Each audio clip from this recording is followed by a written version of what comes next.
Good morning everyone! Hello! Magluluto po ako ngayon ng sarsyadong isda. Shout out to Juan! Thank you sa isda mong binigay. Libre, diba? And unahin natin butter. Kunti lang.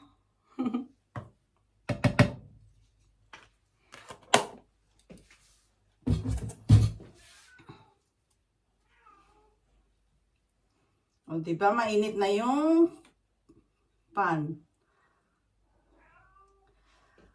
After butter, garlic. Garlic is life. Masarap naman talaga pag maraming garlic. Yun nga lang, ang masarap, minsan, pag naanuhan ang bibig ng garlic, sorry.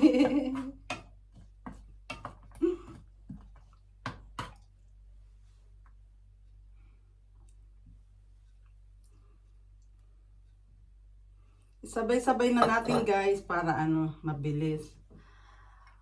Onions.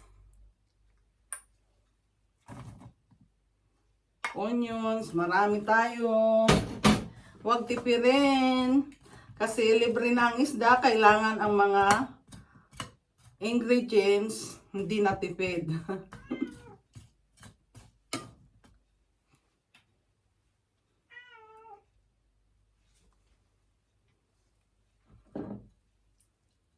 Ginger.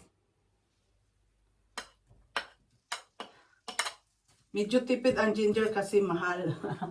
Medyo mahal. Pero okay din. Hindi naman tipid ng konti lang.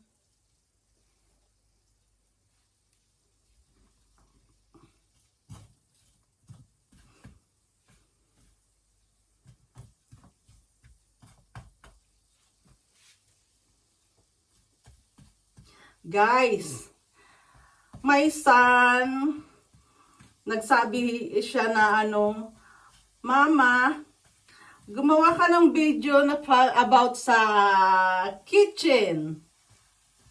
Sabi ko, ano yun? Like cooking. Okay. Aba? Number 1 ang fans kong anak ko. Diba? Ang sarap naman ng pakiramdam. Last Sunday, binisita kami ni anak. Yun, nagkausap kami. Yun, sabi niya, nilalike daw niya ang mga ko. Siguro kahit boy. Ganun naman talaga, diba guys? Ang number 1 na sumusuporta sa atin ay ang ating kapamilya. Yun naman. Sila yung magsasabi ng totoo. Yung mga malalapit natin na mahal sa buhay, like mga family. Ayan, number 1 yan. Ang anak, ang asawa, at ang some of relatives. Okay, hindi naman natin masabi na hate tayo, pero meron ding love tayo ng ating mga relatives. Kaya nag-decide ako again na magluto para sa anak ko. Para siguro may matutunan siya, guys. And tomatoes. Guys, from garden again. Diba? Ganun pag nagtanim. Pag nagtanim ka,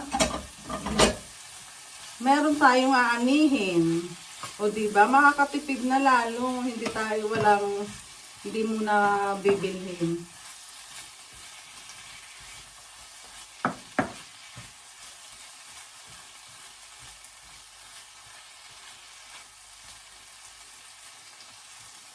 Then,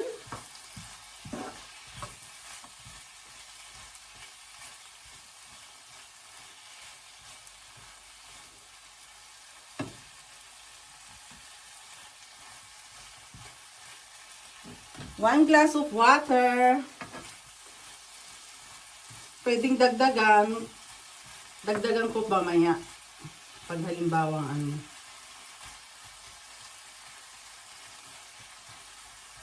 Kaya nag-decide din ako magluto ngayon, guys. Parang na-inspire ako sa anak ko. My son, he is 25 years old. Naku, pinag-ano ko na sana magkaroon ng girlfriend. Para naman merong mag-ano sa kanya. Parang meron siyang kasama, guys. Gusto ko Pilipina. Pero gusto rin naman ng son ko na Pilipina. Yun nga lang, mahiyain. Sana makahanap siya ng totoong magmamahal sa kanya. Ganun naman, di ba? Kailangan ng mga anak natin na makita na masaya. Siguro pag nalulungkot ang mga anak, pag nalulungkot sila, ang number one na magiging malungkot tayong mga nanay.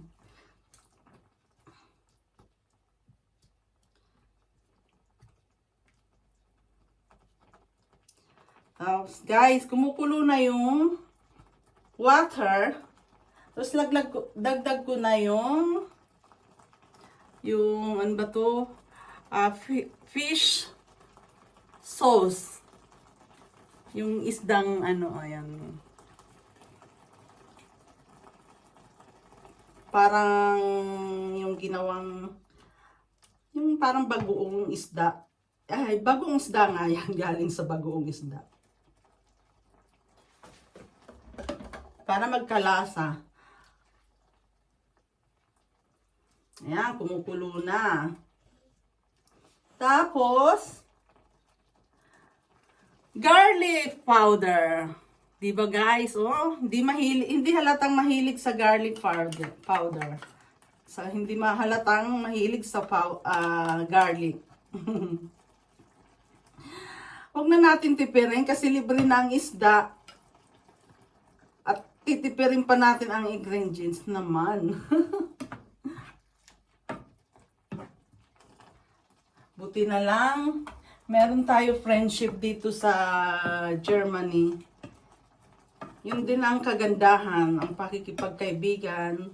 Para kung halimbawa, di naman natin minsan inaasahan, wag naman sana, may malalapitan tayo.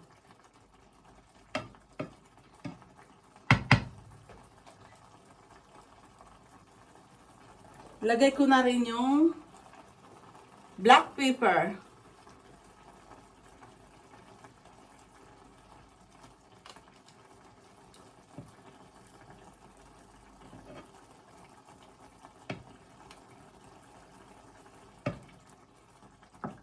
Shout out David Lee, my son. This is your request na magluto ako. Nabubulol ako, guys.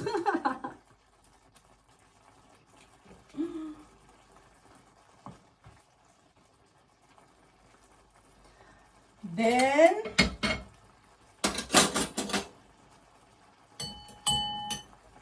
ilagay na natin ang yayamaning is dapat, guys. Oh, 'di ba? Dorado. Di ko alam kung ano sa Dorado rin yata sa Tagalog. Doradi dito sa German. O, di ba? Mamaya yayamanin. Thank you, Joanne.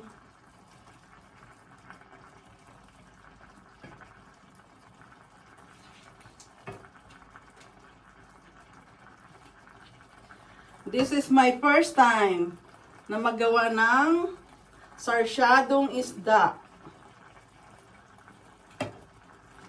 Sana masarap, guys. This is my own version of sarsyadong isda. Libre na yung isda.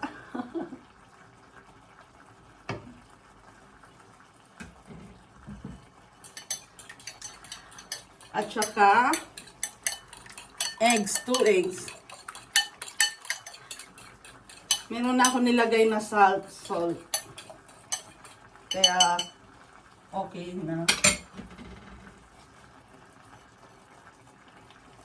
Lagay na natin ang eggs.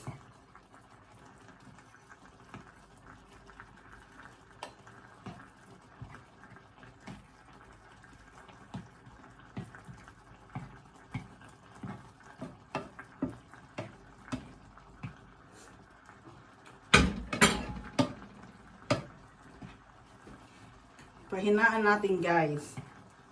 Para hindi masyadong... Wow!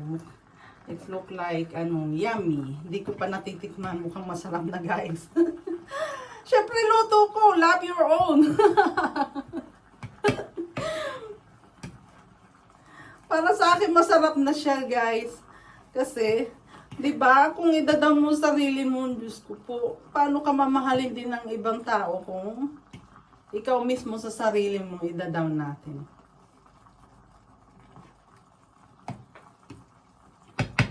Tikman natin kung tama na yung salt, yung alat.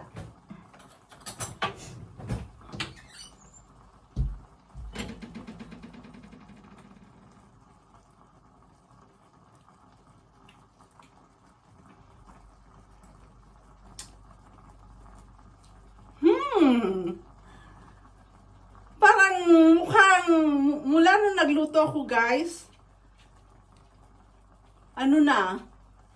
na nag-video ako na magluluto, tapos tama yung salt ko sa akin.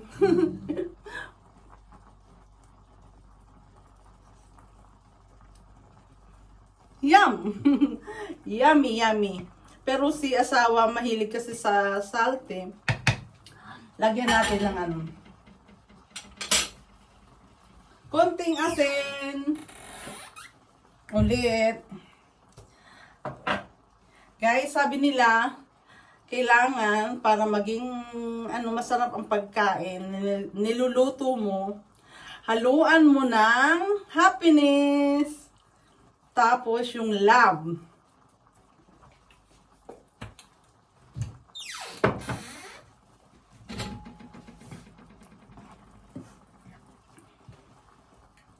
Masarap to mamaya. Nako! Tayo.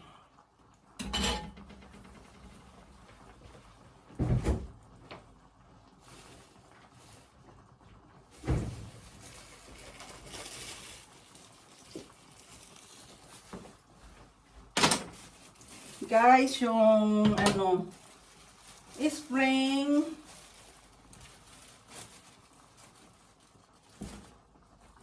onions from garden. Prinusin ko siya.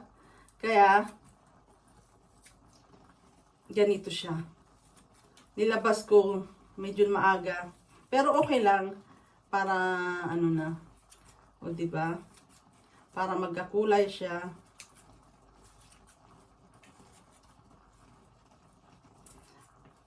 Kung sariwa, mas maganda lalo.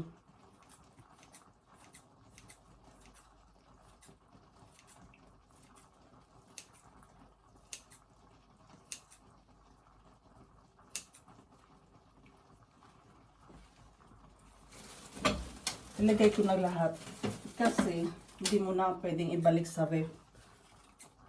Na lang, kumbaga matanggal na yung pagka-frozen niya.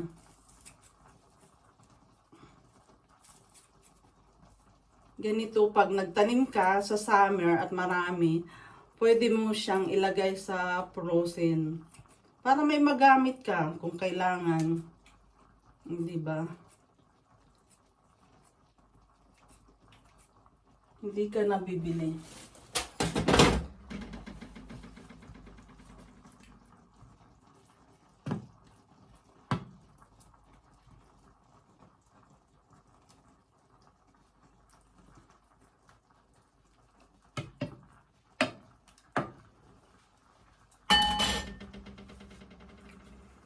Finish! Tapos na, guys! Saan na ba? Ayan. Thank you for watching!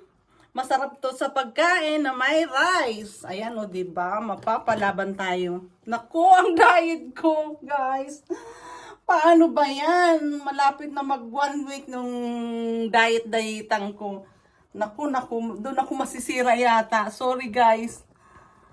At masarap yung pagkain na naman ngayon. Diba? Libre na yung isda. Tapos, hindi ko pa tinipid ang ingredients. Thank you for watching, guys. Please thumbs up pwede nyo i-comment below down. Tatanggapin ko para kung ano yung mali ko. Mas maganda nga yung sasabihin nyo yung mali ko para may tama, 'di ba? Have a good day, guys. Thank you for watching. God bless.